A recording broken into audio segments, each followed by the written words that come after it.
For 5.9, we worked together on decoding this piece of Morse code, which remember, here's the visual representation of it on paper.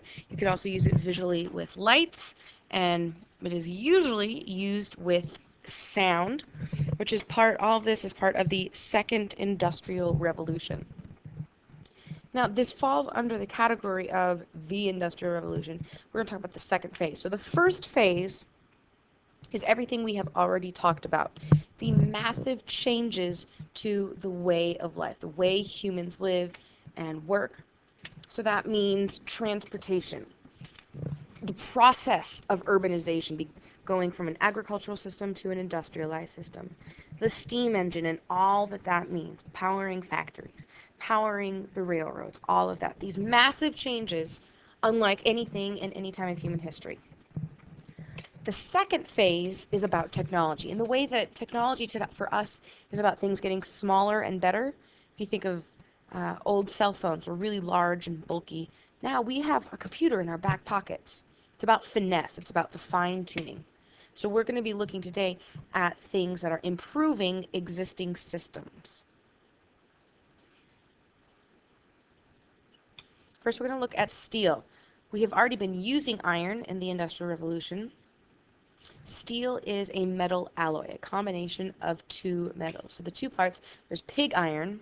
Pig iron is useful because it's very strong, very durable, but it's sort of difficult to work with. It's very heavy.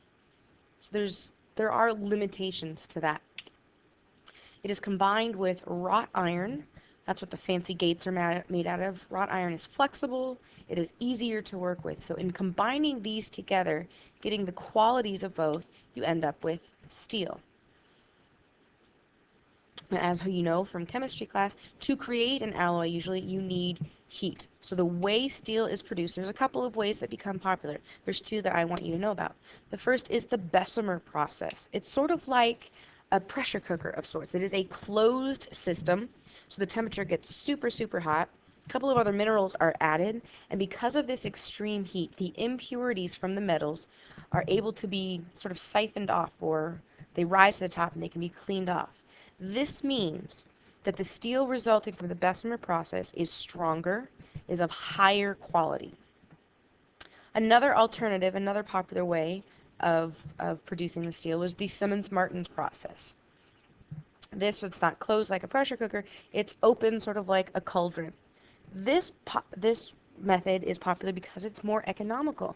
You can reuse scrap metal. So both of these are important and popular because it leads to an easier production of steel, more accessible steel because it's cheaper and it's stronger and it's better quality.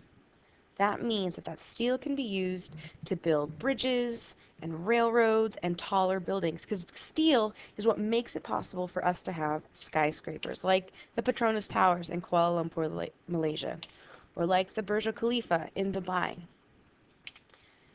If you look at human history, it really is a pretty steep incline, literally and figuratively, in the height of buildings. This is the Flatiron Building in New York City. It really is considered the first skyscraper. It is 21 stories tall. We still consider 21 stories tall, but compared to what was possible before, look at the buildings around it. This truly was scraping the sky. Steel is light enough and strong enough that you can continue to build up. And this is important for cities because they are running out of space. The crowded urban centers are running out of space on the ground. So it is helpful to be able to build up instead of out. Also, something that is new and improved are chemicals. There are natural chemicals existing in nature, but there's going to be more and more synthetic chemicals, like dyes for clothing. This would be a great example of social mobility, where if you are buying the latest fashion and the latest color, you are demonstrating to others that you are from a higher social class, or you make more money. That going back to the social mobility and class consciousness. Another way chemicals were used was in paper production. Cotton had been important in paper production for a long time. It led to durable paper, but it was very thick. Took longer to make, longer to dry. So then they started using wood pulp, which allows it to be thinner. And then by adding chemicals to it, you can make thinner paper that is very, very cheap. This is when newspapers it's possible for everyone to buy a newspaper. When we look back to the Enlightenment, there'd be one or two newspapers and they would be shared around the coffee house. But now more and more people can afford to buy newspapers, can afford to buy books. And this leads to a really literate culture, especially in England. And sometimes in books you want to have pictures, so that is done with lithography. Lithographs are a way of reproducing images, not quite printing as we think of with a printer today where it does section by section, but a lithograph is when an artist creates a drawing. That drawing is laid onto a copper plate usually, and a chemical solution washed over it. And the metal starts to wear away where the drawing was. So it creates a quick, economical, true image that can be printed in books and in newspapers. Something similar to what we have today again is energy. There is an energy crisis in the 1800s. The very popular source of energy was coal, which we've talked about. Coal was great. It made steam engines possible, but it's difficult and expensive to mine. It's dangerous for the miners.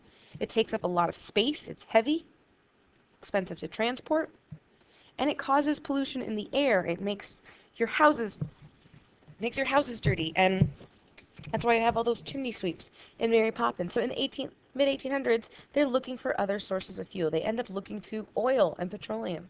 So if you think we're oil dependent now, blame the Industrial Revolution. One byproduct is kerosene, which is used for lamps. This was seen as a really cool product because it burned so bright. It has far more power than a single candle or even a few candles. And the fuel can be contained in one area. You don't have to continually feed the flame, or you don't have to continually check that the candle's burning out.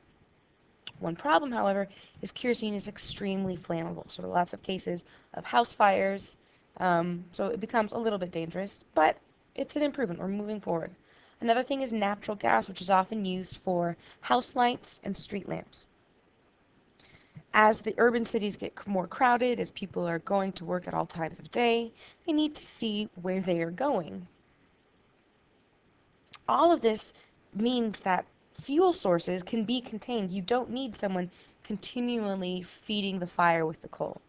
So with a contained fuel source, you can connect that to an engine, which will lead us to a horseless carriage, and what will eventually be a car.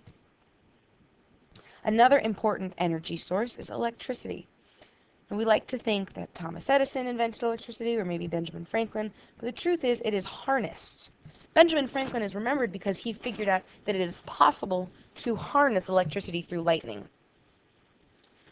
Once this is understood, in the 1800s, people start trying to recreate that process by creating electricity. They do so by creating the mechanical energy, a movement, into a current. They do that with water wheels. We talked already about how water wheels would connect to factories, movement to movement, mechanical to mechanical. But now we're taking that movement of the water wheel, it's connected to a combine, which creates a charge, almost like a spark. And that can become an electrical current into a wire. This is great because it doesn't cause as much pollution. It doesn't need as many dangerous laborers going underground or anything like that. It's consistent because there's more running water, and if there's no more running water, we have a lot bigger issues on our hand. So now we have the capability, what are we going to do with it? This is where Thomas Edison comes into play. What happens in history is a lot of times with inventions, there are many people who come up with very similar ideas at the same time. Thomas Edison did not invent the light bulb. Many other people invented similar light bulbs, but his became the most popular because of his marketing campaign. He goes into New York City and he volunteers at no cost to the consumer to wire homes for electricity, and then says, well, you've got the wiring, would you like to purchase one of my light bulbs? So really, he was a better businessman than everybody else. Once more and more people get electric power, and they're demanding that current, a water wheel here and there won't cut it. That's why we need public power stations. We need one large place that can create this mechanical, go from mechanical energy to a current and send it out to everyone. So rather than homes burning coal all the time, the power station will burn coal and use that process of steam heating up and cooling down to create mechanical energy, and then do it on such a large scale that it can then send out electricity to many people. Still using coal, but it is an improvement from everyone individually using coal. This electricity will allow the telegraph to be invented. Again, multiple people using similar ideas. Samuel Morse is the one we remember, so that's why we have Morse code. He creates this receiver where you have the two nodules that touch and create a sound when they touch. This is great. We now have a way to communicate over larger distances quickly, but you can't just tap and hope that someone guesses what you're saying. So that's why Morse creates the Morse code, a standardized alphabet that everyone will use so everyone knows what everyone else is saying. The dots and the dashes. This is pretty important because it speeds up communication. What before may have taken weeks for information to travel, now it might take just a matter of hours. This is important for trade, for war, for politics, all sorts of impacts from the telegraph. By 1866, this is such an important form of communication that they're able to lay a transatlantic telegraph line, which means they sink it, that's in a protective sort of tube or pipeline, and sunk to a specific depth in the Atlantic Ocean so it doesn't run into ships. And now, in just a matter of hours, people can communicate across the continents. If they can communicate with those places, they might want to go see them or trade with them. And this is related to improved transportation. So now we have steam ships, not just steamboats, little boats, but we have ships because we have steel. The steel allows the boats to be larger, to use less fuel because they are lighter, and carry more people or carry more goods. So these boats can go greater distances, carry more trade, and then we will need more natural resources. We will need to continue this process of the Industrial Revolution. One thing that hasn't changed, however, is the geography. There aren't any shortcuts. So mankind will create them with really, really big canals. The first of which is the Suez Canal. Suez Canal is in Egypt. It connects the Med to the Red, connects the Mediterranean Sea to the Red Sea. The territory belonged to the Ottoman Empire, and France and Britain buy this strip of land to create a canal so they have a shortcut to get to India and Southeast Asia and China. The other important canal is the Panama Canal, linking North and South America. America, as in the United States of America, is the one who is the interested party to facilitate trade and their emerging empire. That's it, guys, for 5.9.